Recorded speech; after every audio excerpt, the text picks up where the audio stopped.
السلام عليكم ورحمة الله.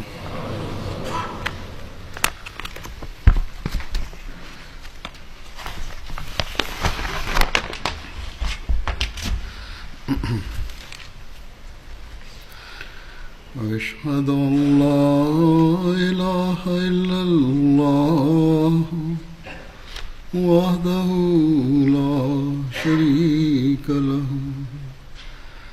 وأشهد أن محمدا عبده ورسوله أما بعد فأعوذ بالله من الشيطان الرجيم بسم الله الرحمن الرحيم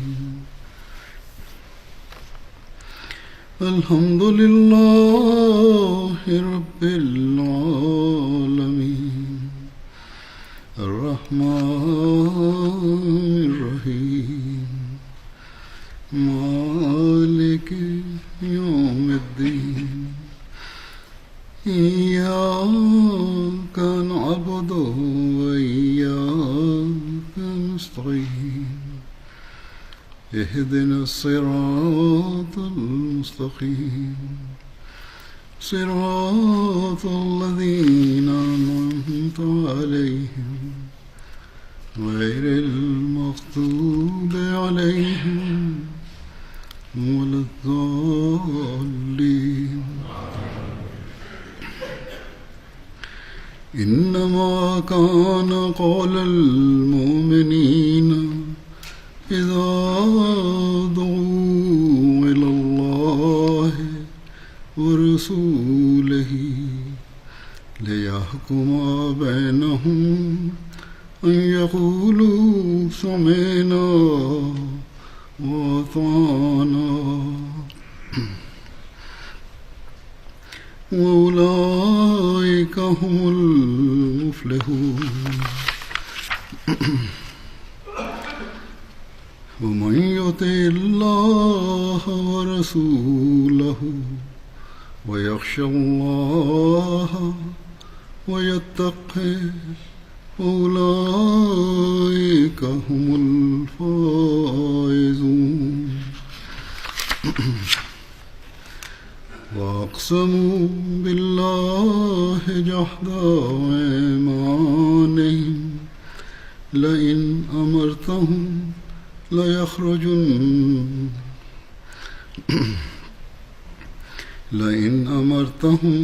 ليخرجن قل لا تقسموا طاعة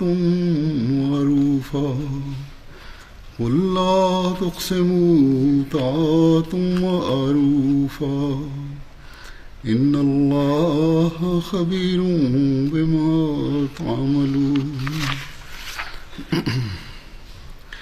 قل أطيعوا الله وأطيعوا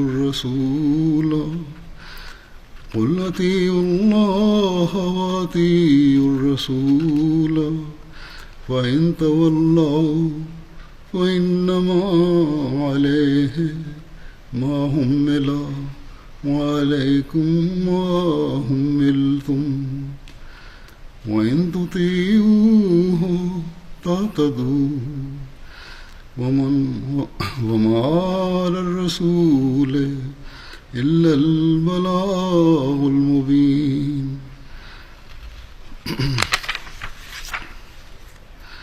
وعد الله الذين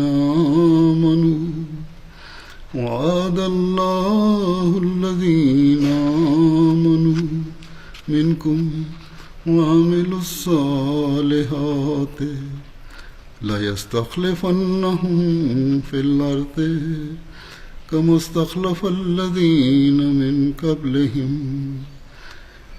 ولا يمكنن لهم دينهم الذي ارتضى لهم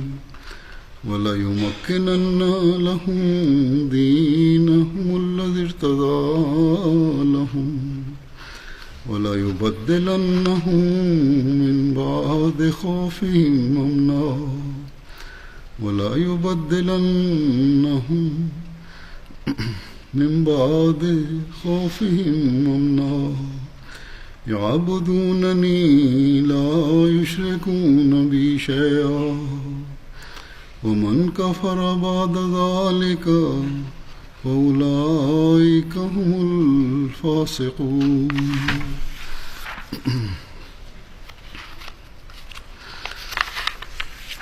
وأقيموا الصلاة وآتوا الزكاة وأطيعوا الرسول لعلكم ترحمون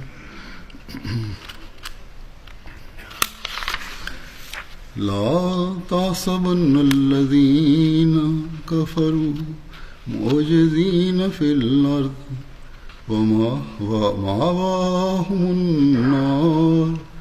ومأواهم النار ولبئس المصير.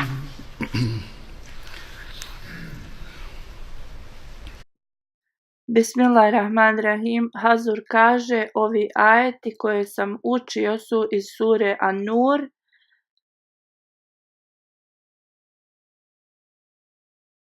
Ovdje u jednom od ajeta se spominje hilafet, da je Allah obećao vjernicima uspostavljanje hilafeta i Hazur kaže, proučio sam nekoliko ajeta prije ovoga ajeta i nekoliko poslije. I u svim ovim ajetima uzvišeni Allah nam je usmjerio pažnju poslušnosti prema Allahu i njegovim poslanicima. Ako ovo budemo slijedili, onda blagoslovi hilafeta će nam biti podareni i ovo obećanje će biti ispunjeno. I uzvišeni Allah će da naš strah pretvori u mir i također neprijatelj će imati loš kraj. Prijevod ovih ajeta je sljedeći. Kad su vjernici pozvani Allahu i poslaniku njegovom da on presudi između njih, njihov jedini govor je mi smo čuli i pokorili se. I oni su ti koji će napredovati. A onaj koji se pokorava Allahu i poslaniku njegovom i boji se Allaha i strahuje, oni su ti koji će biti uspješni. I oni se čvrsto zaklinju Allahom da će sigurno, ako im ti narediš, izići. Ti reci, ne zaklinjite se, pokorite se na poznat način. Sigurno je Allah uvijek obaviješten o onome što vi radite. Reci, pokoravajte se Allahu i pokoravajte se poslaniku, a ako se okrenete, na njemu je dužnost ono što je stavljeno na njega, a na vama je dužnost koliko je stavljena na vas. Ako mu se pokorite, bit ćete upućeni, a poslanik je dužan samo da jasno dostavi poruku. Allah je čvrsto obećao onima od vas koji vjeruju i čine dobra djela, da će ih on sigurno odrediti halifama, nasljednicima na zemlji, kao što je odredio halifama one prije njih, da će im on učvrstiti njihovu vjeru koju je on odabrao za njih i da će im on nakon straha njihova u zamjenu dati sigurnost. Oni će obožavati mene, neće nikoga meni pridruživati. A onaj koji bude nezahvalan poslije toga, pa to su oni koji su neposlušni. I obavljajte namaze i dajte zekat i pokoravajte se poslaniku, da vam bude pokazana milost. Nemojte misliti da oni koji ne vjeruju mogu omesti vjernike na zemlji. Njihovo prebivalište je džehennem, a to je grozno utočište. Uzvišeni Allah je spomenuo sve jasno, da možemo hiljadama puta govoriti da smo povjerovali i da smo vjernici, ali dok god u svakom iskušenju i teškoći ne pokažemo strpljivost i istrajnost, Ako mi iskreno ne vjerujemo u Allaha i njegovog poslanika i Allahova naređenja, onda uspjeh nam neće biti dat. Da bi postigli istiniti uspjeh, onda totalna poslušnost Allahu i njegovom poslaniku su neizbježni. I moramo da pratimo naređenja uzvišenog Allaha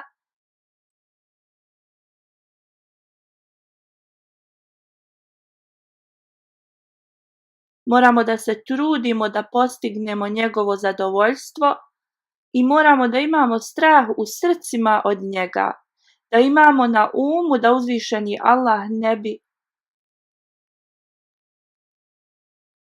sa nama bio ni u kom slučaju nezadovoljan radi nekih naših dijela ili nešto što smo uradili. Slično moramo da se držimo takve bogobojaznosti da svako naše djelo treba da bude urađeno zato što je to naređenje od Allaha. Jedino tad ćemo imati uspjeh i dobiti zaštitu od uzvišenog Allaha radi toga. Ako mi analiziramo sebe i vidjet ćemo da standardi poslušnosti koji trebaju da budu prisutni u našim životima nisu prisutni, ako radimo nešto, ali to je kao jedva da radimo ili upola,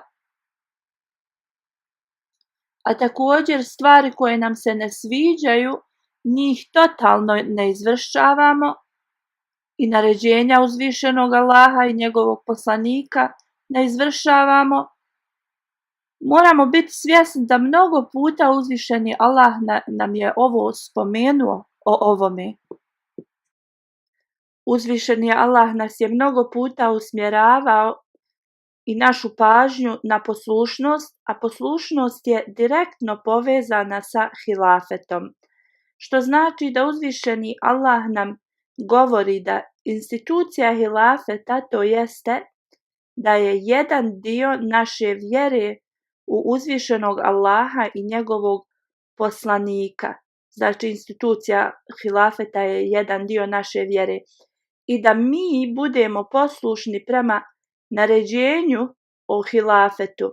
Ovo je vrlo važno i esencijalno za nas. Znači, naređenje da budemo poslušni je vrlo važno i da bi nastavili da ovo bude zauvijek, onda za vjernike je vrlo važno da standard njihove poslušnosti bude velik. Časni poslanik sallallahu alejhi ve sellem je spomenuo da ko je poslušan emiru, to jeste vođi, on je poslušan i meni. Primjer ovoga vidimo u ashabima časnog poslanika sallallahu alejhi ve sellem. U jednoj bitci Hazreti Halid bin Velid je bio vođa i onda je Hazreti Omer radijallahu anhu u toku te bitke promijenio da umjesto Hazreti Halida bin Velida vođa bude Hazreti Ebu Ubejda. Hazreti Ebu Ubejda je smatrao da je Hazreti Halid bin Velid sposobniji vođa i nije preuzimao od njega da on vodi armiju. Ali je tad Hazreti Halid bin Velid njemu odmah rekao da preuzme vođstvo od njega jer je ovo bilo naređenje od halife i rekao je: ja ću sa potpunom poslušnosti da budem tvoj vojnik. Ovo je standard poslušnosti koji vjernici trebaju da posjeduju. A ne ako je naređenje protiv njihovog standarda i želja da daju sebi za pravo da se odmah žale radi toga. Primjer ovoga kad član odbora je promijenjen i neko drugi treba da dođe umjesto njih, iako njihov mandat nije još istekao, ali samo zbog toga što oni nisu ponovo izglasani, njihov posao odmah prestaje.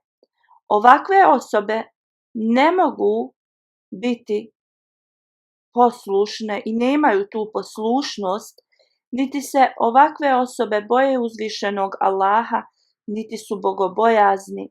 Hazur kaže, meni je skrenuta pažnja da neki predsjednici u džamatu kojima njihov mandat završava u junu i tad drugi predsjednik će da počne da izvršava svoje dužnosti. Prema pravilima, predsjednik od prije treba da izvršava svoje dužnosti predsjednika do zadnjeg dana, ali prema njihovom razmišljanju oni su svoje završili. Hazur kaže, da li su ovi ljudi samo radili i izvršavali svoje dužnosti da bi ponovo bili izglasani za predsjednika? Oni znači u mjesecu maju i mjesecu junu su ostavili svoje obaveze zbog toga što oni više neće služiti kao predsjednici. Hazur kaže, prvo razmišljati na ovakav način je neispravno i licemjerno prema vašim vjerskim dužnostima, a drugi razlog ovog razmišljanja je način na koji pobunjenici razmišljaju, ljudi koji se bune. I ovo će da vas odvede od poslušnosti prema hilafetu, jer kad je halifa odredio pravila da predsjednik može da služi 6 godina, onda iznad tih 6 vi ne želite da izvršavate svoje dužnosti. Ovi ljudi trebaju da pokažu bogobojaznost i da se boje uzvišenog Allaha. Časni poslanik sallallahu alejhi ve sellem jednom je uzeo bejat, to jeste zakletvu u sličnim riječima, da mi ćemo da ti budemo poslušni, da li nam se nešto svidjelo ili ne. Onda je časni poslanik sallallahu alejhi ve sellem rekao, kogod ostavi poslušnost prema Allahu, on neće imati nikakvo opravdanje zašto je to uradio kad dođe pred uzvišenog Allaha. Kogod umre na ovakav način i kogod umre, a nije prepoznao imama vremena, umire smrću neznalice. Mi smo vrlo blagoslovljeni da smo dali bejat, zakletvu imamu vremena i da nismo od onih koji su odbacili poslušnost. Ali Hazur kaže, ako naša djela poslije prihvatanja imama vremena su takva kao od ljudi koji su neznalice, ovo nas odvodi izvan poslušnosti. Poslušnost prema uzvišenom Allahu i njegovom poslaniku, ovo će mnogi da napuste. Poslije bejata moramo da usmjerimo ljude prema pravoj direkciji i da im pokažemo važnost i poslušnosti. Imam vremena govoreći u vezi ljudi koji su uzeli bejat od njega, kaže, u našoj zajednici se pridružavaju ljudi koji uzimaju naše učenje poput mape za putokaz i prema njihovim mogućnostima oni izvršavaju ove uslove i poslušni su. Ali oni ljudi koji uzmu bejat, a ne rade prema učenju ove zajednice, trebaju da shvate da je uzvišeni Allah započeo ovu zajednicu radi posebne svrhe i cilja. Osobe samo da upišu svoje ime, da budu članovi zajednice, to ih ne čini članovima zajednice. Ako njihova djela i način života nisu prema učenju zajednice, te osobe su samo pripadnici prema svom imenu. Obećani Mesija alejhi selam kaže: takvi ljudi ne pripadaju zajednici i nisu članovi džamata. On još kaže: stavite svoja djela ispod upute koja vam je data. Ne učestvujte u pričama u vezi bilo kakvih nemira, budite strpljivi i nemojte da se raspravljate sa ljudima u vezi nevažnih stvari. Na primjer, ta osoba je postavljena za neku dužnost i vi onda mislite: ja neću slušati tu osobu. Ili, na primjer, kad se završava termin služenja, ako vam je to ističe uskoro, da vi prestanete da dajete sve od sebe da bi izvršavali svoje prijašnje dužnosti. Budite nježni prema ljudima, ne dozvolite da na svakodnevnici se raspravljate s ljudima u vezi nevažnih stvari. Radije se okrenite od ovakvih i pokažite im pažnju i budite ljubazni prema njima. Pokažite lijep primjer osobe koja ima blagi govor. Sva naređenja trebaju da se prate sa iskrenošću u vašim srcima, s ciljem samo da uzvišeni Allah bude zadovoljan sa vama. I poslije bejata osoba treba da shvati da neće biti ista osoba od prije. Moraju da postanu vrlo hrabri i istrajni i da postanu bogobojazni. Uzvišeni Allah kaže: ovi ljudi se zaklinju da ako nam narediš, mi ćemo da to izvršimo. Ali kad im je naređenje dato, oni ga ne izvršavaju. Uzvišeni Allah spominje za ove ljude: ne zaklinite se puno i nemojte da dajete velika obećanja. Bolje je da na normalan način obećavate, to jest prema svojim uslovima se. Ovo će da se podrazumijeva kao vašom poslušnošću i onda ćemo mi da smatramo da ste vi ispunili to naređenje. U drugom smislu to su samo izrečene riječi iz vaših usta. Uzvišeni Allah potpuno zna šta vi radite i šta je u vašim srcima. Kad govorimo o poslušnosti, to znači da predate punu pažnju prema Allahovim naređenjima i izvršavanju njih. Sad u mjesecu Ramazanu i poslije ovo treba da se nastavi. I kad usvojite naređenje uzvišenog Allaha, onda vaša dužnost je da ispunite dužnosti prema Allahovim stvorenjima.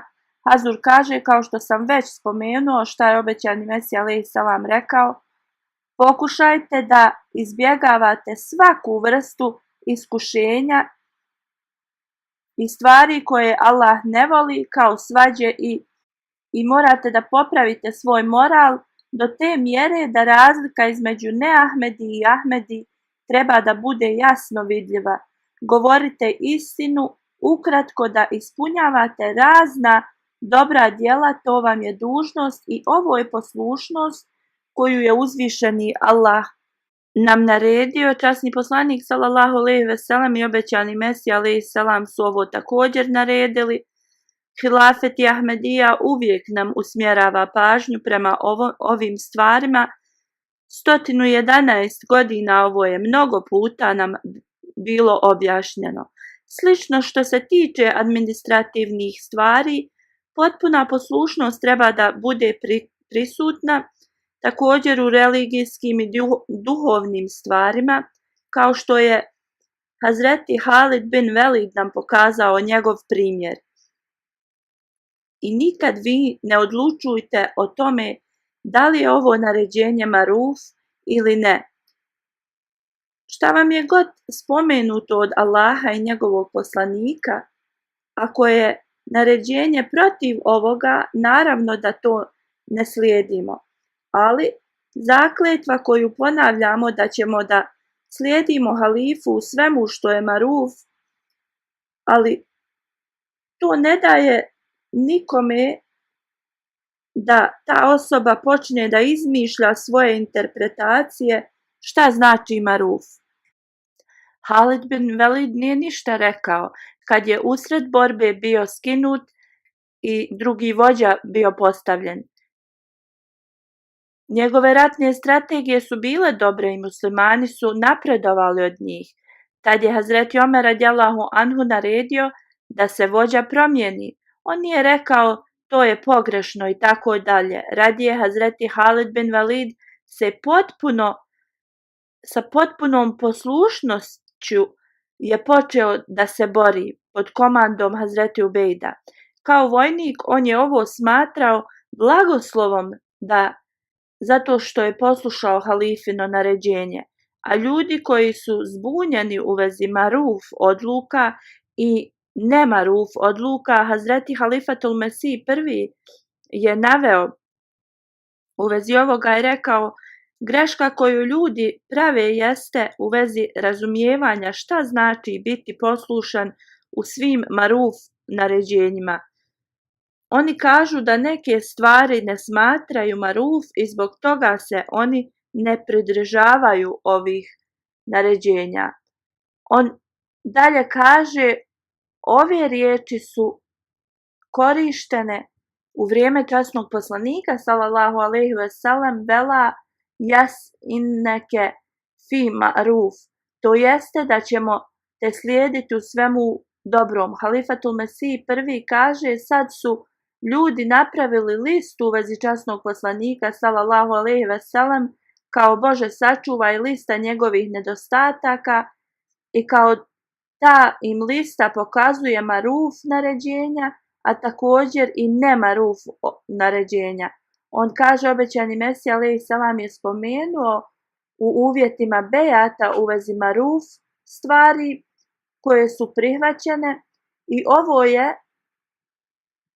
šta poslanici i njegove halife rade. Obećani Mesija alejhi selam je ovo objasnio i rekao da poslanici naređuju stvari koje nisu protiv razloga i logike, a ne naređuju stvari koje naš intelekt odbacuje.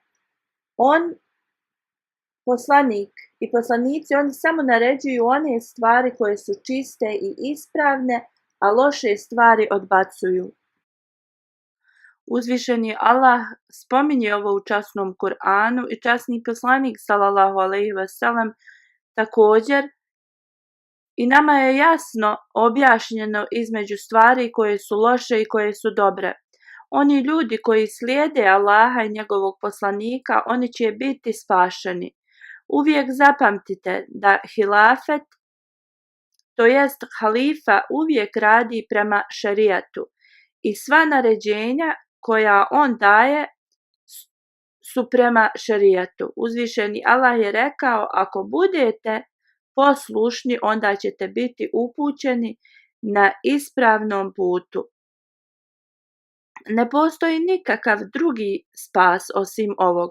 Onda uzvišeni Allah kaže, oni koji su poslušni Allahu i njegovom poslaniku i koji rade dobra djela, uzvišeni Allah im je obećao hilafet. Njihova dobra djela i oni koji se brinu o svojim namazima, njihova obožavanja su u smjeru samo prema Allahu i oni ne pripisuju partnera uzvišenom Allahu, ne slijede ovo svjetske želje i ne drže stvari koje su u vezi religije na drugom mjestu. Ovo su sve dobra djela i stvari, ali poslušnost u svemu ovome je neophodna. Onda obećanje koje je dato u vezi hilafeta, da bi dobili istinske koristi hilafeta,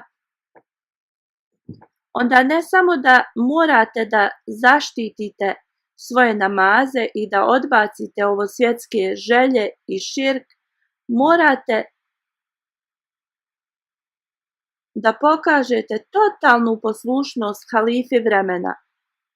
U drugom smislu bit ćete ubrojani u one koji su neposlušni. Kao što je obećani Mesija a.s. rekao, oni će sigurno biti izvan bejata, ti koji ne slijede i koji su neposlušni. Uzvišeni Allah je rekao da zajednica vjernika koja je uz hilafet, oni će da budu pažljivi u svojim namazima, oni će da idu u džamije, da klanjaju namaze u džamatu, oni će da plaćaju zekat i oni će da očiste svoju imovinu na ovaj način. Radi Allaha i religije će da financijski udjeljuju i uvijek će oni da prate časnog poslanika sallallahu alejhi ve sellem i njegove tradicije i primjer. I ovo će da rade što više budu mogli. U ovom slučaju uzvišeni Allah podari milost ovakvim ljudima. Znači, da bi dobili Allahovu milost, moramo da se reformišemo. A kad Allahova milost dođe kroz njegov rahmanijat i rahimijat, njegovu milost i samilost, a ljudi koji ovo ne budu radili, oni će da budu uskraćeni ove milosti i njihov kraj će da bude loš. Hazur kaže, moramo da se analiziramo i preispitamo kolika je naša poslušnost prema Allahovim naređenjima,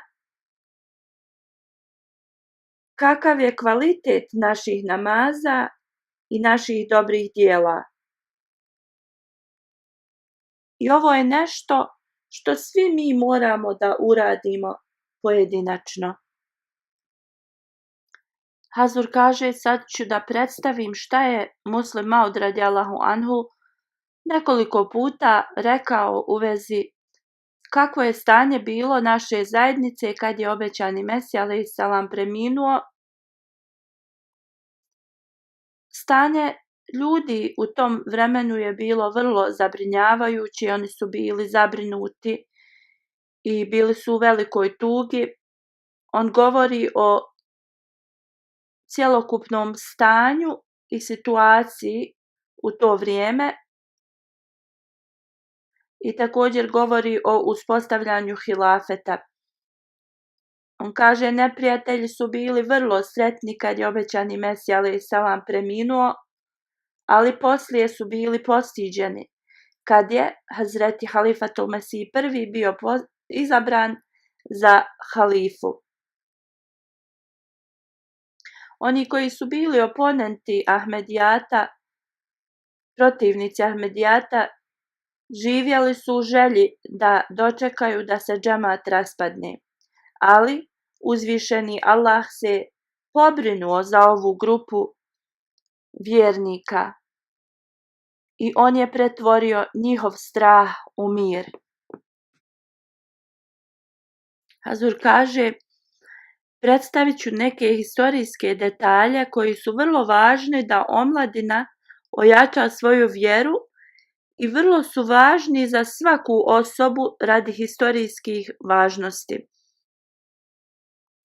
Kakvo je bilo stanje ashaba časnog poslanika sallallahu alejhi ve sellem kad je on preminuo? Kad je spomenuo njihovo stanje, Hazreti Muslim Maud radijallahu anhu je naveo stanje u vrijeme smrti obećanog Mesije. On kaže, i mi smo se osjećali isto kao ashabi časnog poslanika sallallahu alejhi ve sellem. Kad je obećani Mesija alejhi selam preminuo, mentalno stanje je bilo isto kao kad je časni poslanik sallallahu alejhi ve sellem preminuo. On kaže, mi smo svi mislili da obećani Mesija alejhi selam nije preminuo i da nije trebao da umre jer prije toga nijedna misao o njegovoj smrti nikada nije ni prošla kroz naše misli. Da obećani Mesija alejhi selam će da premine i da se mi zapitamo šta će onda da bude sa nama. On kaže, u to vrijeme ja nisam bio mali, već sam počeo da sazrijevam i tad sam i pisao članke za novine i bio sam urednik jednih novina. Ali kunem se Allahom da mi nikada nije prošlo kroz moje misli da Hazreti Mesih Maud će da umre. Dok prije toga nekoliko zadnjih godina obećani Mesija alejhi selam je dobivao objave od Allaha kao nagovještaj njegove smrti. I ove su se objave pred kraj još više povećale. Unatoč tome i ovim objavama, također ove neke objave su imale i broj godina i tako dalje, koje su usmjeravale na njegovu smrt i u knjizi Al-Vasijet je spomenuto, ali mi smo mislili da će se ovo desiti možda 2 stoljeća poslije. I nikad nismo pomišljali šta će se desiti kad obećani Mesija alejhi selam ne bude sa nama i premine. Naše stanje je bilo tako da mi nismo mogli pomisliti da će obećani Mesija alejhi selam da premine ispred nas. Kad je on preminuo, naše stanje je bilo vrlo loše. On kaže, ja se vrlo dobro sjećam kad je obećani Mesija alejhi selam preminuo i kad su uradili njegov gusul i stavili ga u ćefine. Neki ljudi su govorili da su vidjeli da se ćefini miču i da on možda nije umro. Ali kad je njegovo tijelo navečer doneseno u Kadijan, bilo je oko 8, između 8 i 9 sati navečer, Muslih Maud radijallahu anhu kaže, jedan od ashaba obećanog Mesije me je izveo iz kuće i rekao je, Mijan, da li si razmišljao šta će da se desi poslije smrti obećanog Mesija alejhi selama? Ja sam rekao da ne znam. Ne znam šta će se desiti. On je rekao, prema mom mišljenju, svi bi trebali da uzmemo bejat u ruci Hazreti Hakim Nuridin sahiba. Muslih Maud kaže, tad radi mojih mladih godina i ograničenog znanja, ja sam mu odgovorio da obećani Mesija alejhi selam to nije nigdje zapisao da mi uradimo bejat u bilo čijoj ruci. Zašto bi onda mi to radili? Iako je ovo bilo spomenuto u Al-Vasijetu. Muslih Maud kaže, tad mi to nije naumpalo. On kaže, rekao je, ako ne uzmemo bejat u ruci jedne osobe, to neće biti dobro za našu zajednicu. I ovo se i desilo poslije smrti časnog poslanika, sallallahu alejhi ve sellem, kad su oni izabrali i dali bejat u ruci Hazreti Ebu Bekra radijallahu anhu. On je rekao da i mi trebamo da uzmemo, izaberemo jednu osobu i da uzmemo bejat. I on je rekao, mislim da niko nema prednost iznad Hazreti Hakim Nuridin sahiba. Onda on kaže da je Mulvi Muhammed Ali sahib bio istog mišljenja i tako bilo je predloženo da cijela zajednica uzme bejat u ruci Hazreti Hakim Nuridin. I cijeli džemat se složio i oni su tražili od prvog halifatul Mesih, prvog da oni svi daju bejat u njegovoj ruci. Tada je održat skup I Halifatul Mesih prvi je održao govor na tom skupu i rekao je: ja nemam želju da budem imam i vođa. Trebali biste uzeti bejat i predložiti neku drugu osobu. Hazreti Muslim Maud radijallahu anhu kaže da je on prvo predložio moje ime, onda od Mir Nasir Nawab Sahib i još nekih drugih imena je također predložio, ali mi smo se svi složili i rekli da je on najbolji prijedlog i onda su svi dali bejat u njegovoj ruci. Također onda je oglas objavljen da prema knjizi Al-Vasijet mi moramo imati vođu kojeg ćemo mi da slušamo i pratimo i slijedimo, i spomenuo je ime Hazreti Hakim Nuruddin. Ovako se ovo desilo, oni su uradili bejat i izabrali Halifatul Mesih prvog, ali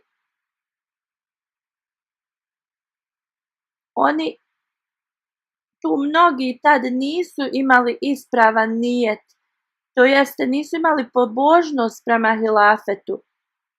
To je nedostajalo kod njih u njihovim srcima i čekali su trenutak da učine da Anđuman bude iznad hilafeta i da se sve odluke budu oduzete od halife. Hazreti Muslim Maud radijallahu anhu govori o ovim ljudima, kaže, poslije možda 10 do 15 dana, kad su uzeli bejat u ruci Halifatul Mesih prvog, jedan dan Muhammed Mulvi Sahib je došao kod mene i rekao je: Mijad Sahib, da li si razmišljao kako će organizacija i administracija naše zajednice sad da rukuje? Ja sam ga pitao koja je potreba za tim. Uzeli smo bejat u ruci Halifatul Mesiha prvog i rekao sam, sad kad imamo halifu, zašto da se miješamo, on će da odluči o svemu. On nije odmah govorio, ali poslije je rekao da nije zadovoljan i da se treba ove stvari da riješe i razmotre. Hazur kaže, iz ovog možemo da vidimo šta je bilo u njihovim srcima i koji su njihovi motivi bili. Oni su uzeli bejat u ruci Halifatul Mesih prvog i to nije bilo od srca, već su imali svoje neke druge motive i razloge. A obećanje uzvišenog Allaha koje je nam dao kad uzmete bejat hilafetu, Allah će da stavi mir kod vas. Ali to se tad nije desilo i nije bilo postignuto, jer oni nisu imali totalnu poslušnost prema hilafetu. Oni su htjeli da upravljaju ovo svjetskim sistemom i sad rezultat tih ljudi koji su se odvojili od zajednice, njih je samo ostalo nekoliko stotina i oni su propali, a zajednica koja je pod sjenom hilafeta, ta zajednica, naša Ahmedija zajednica, se proširila u 212 zemalja u svijetu. Onda govoreći o neprijateljima, poslije smrti obećanog Mesija alejhi selama, on govori koji je bio njihov plan za zajednicu i budućnost zajednice. Muslim Maud radijallahu anhu govori, kad je obećani Mesija alejhi selam preminuo, neprijatelji su mislili da će Ahmedijat nestati i bili su sretni u vezi ovoga.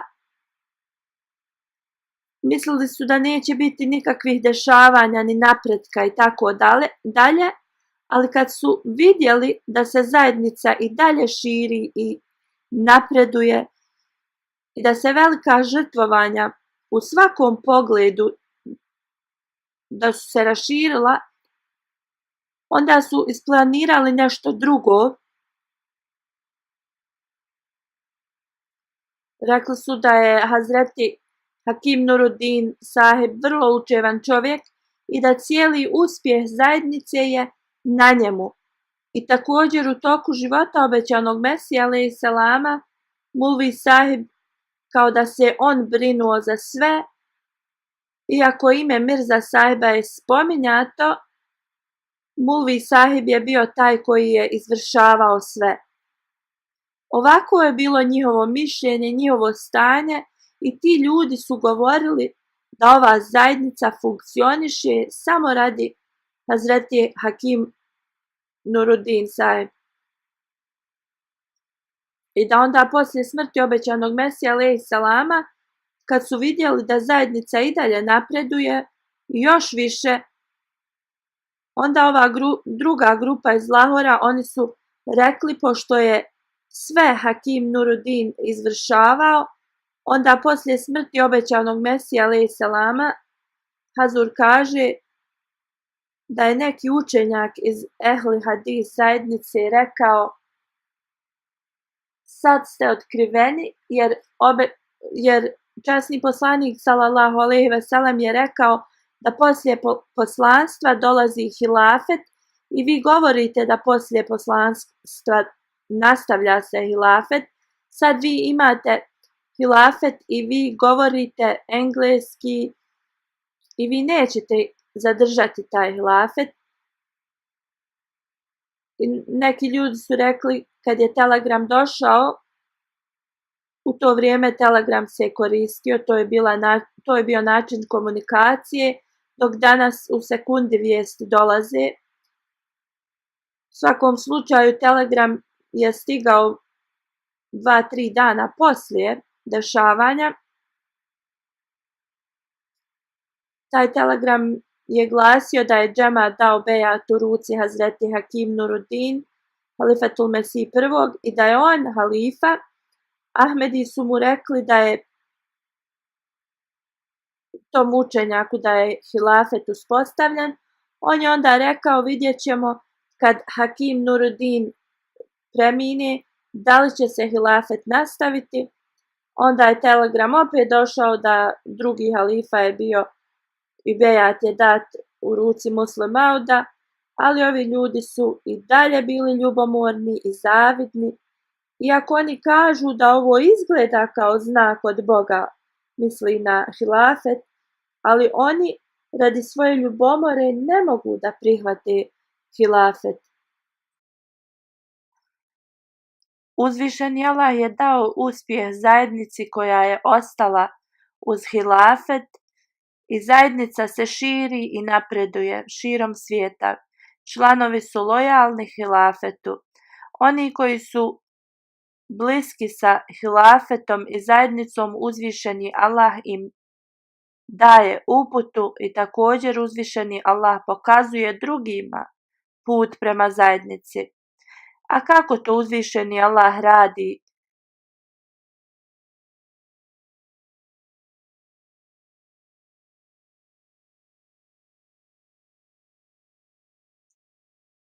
Hazur kaže, spomenut ću nekoliko primjera u vezi ovoga.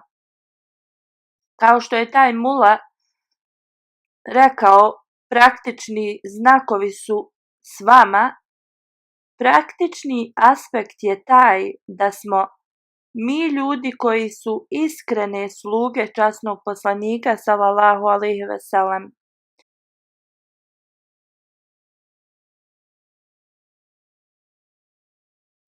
Da mi širimo njegovo učenje i poruku koju je on donio. Gini Kasavo je zemlja koja je daleko. Jedna vrlo stara žena kaže, jednom sam sanjala da je naš misionar pisao knjigu i rekao je: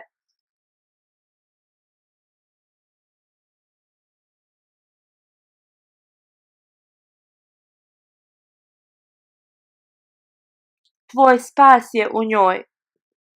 Kad sam otvorila tu knjigu, bila je jedna slika u njoj i pitala sam ga ko je ovo. On mi je odgovorio Halifatul Mesih, kojeg je uzvišeni Allah postavio. Sljedeći dan ona kaže, otišla sam kod misionara i rekla mu taj san. On mi je rekao da meni ne treba interpretacija mog sna, da je Allah ga učinio tako jednostavnim. Ona je rekla, od danas ja sam Ahmedi i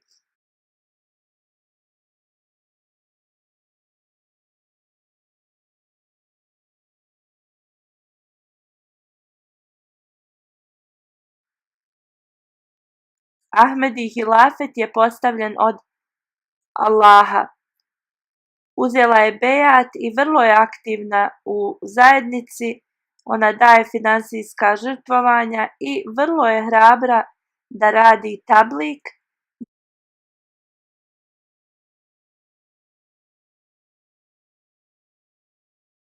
Jedan brat iz Egipta kaže, gledao sam tvoje hudbe na MTA. Ja sam bio osoba sa mnogo nedostataka, ali on kaže, kroz ove hudbe moja se vjera poboljšala i praksa.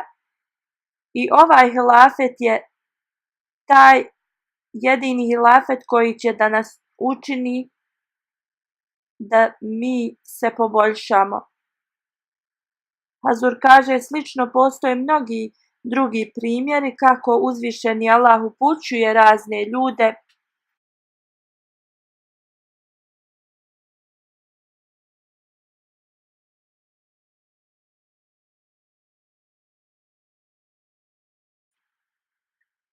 u Kamerunu. Misionar kaže da ljudi gledaju MTA, također kako je MTA u Africi otvoren, mnogi ljudi gledaju ovaj kanal, posebno slušaju halifine hudbe i oni postaju bolji vjernici i više povezani s džematom. Sve više i više su povezani sa zajednicom i pokazuju primjer totalne poslušnosti. U svakom slučaju ljubav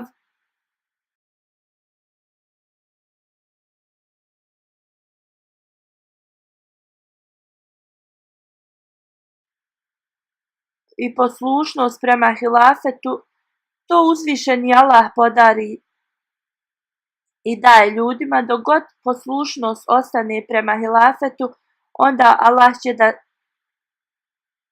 naš strah pretvori u mir. I kad god ja putujem, ljudi mi govore kako, Hazur govori, kad god putuje, ljudi mi govore kako ih je uzvišeni Allah uputio da prihvate Ahmedijat.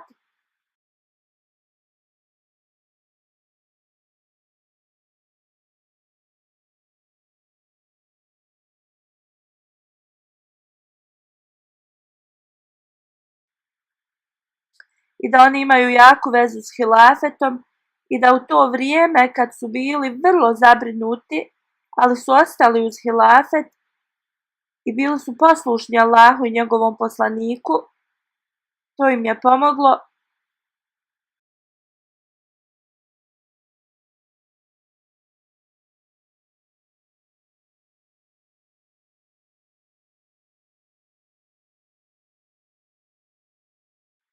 Oni su pazili na svoje namaze i čistili su svoju imovinu udjeljivajući od onoga što im je Allah dao.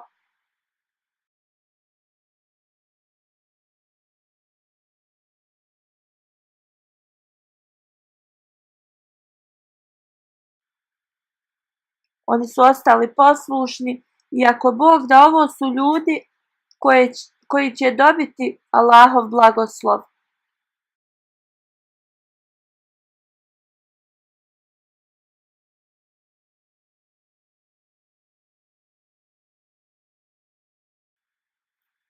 Kroz hilafet i Ahmedija cijeli svijet će da postane jedan umet, a to se ne može desiti bez ovog hilafeta. Znači da bi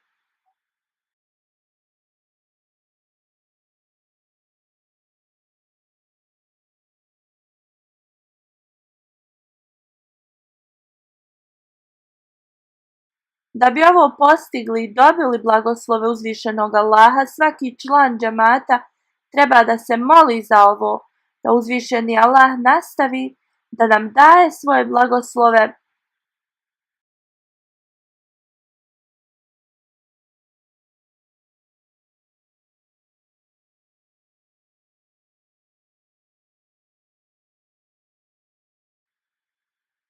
uz molitve i uz Allahovu milost. Bit ćemo u stanju da cijeli svijet postanu muslimani i jedna zajednica, da uzvišeni Allah nam pomogne da postignemo ovo.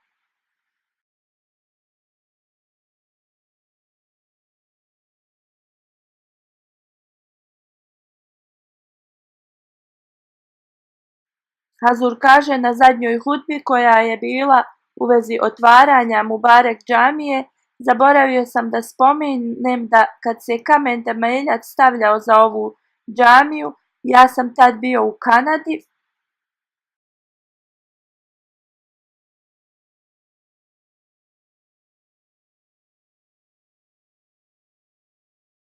Oni su uzeli kamen na kojem sam ja rekao dove i kamen temeljac je postavljen 10.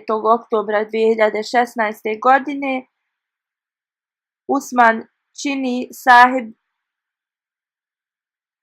je postavio kamen temeljac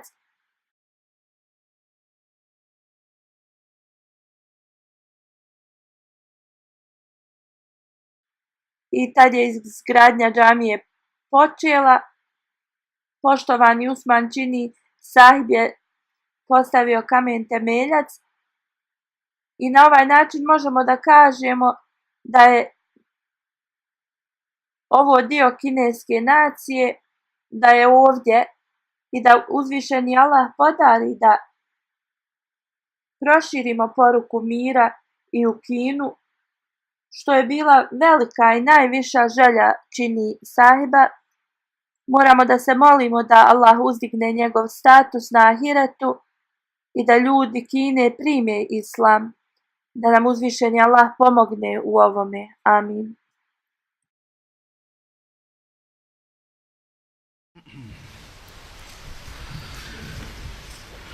Alhamdulillah, alhamdulillah, nahmaduhu wa nasta'inuhu wa nastaghfiruhu wa nu'minu bihi wa natawakkalu alayhi wa na'udhu billahi min shururi anfusina wa min sayyiati a'malina.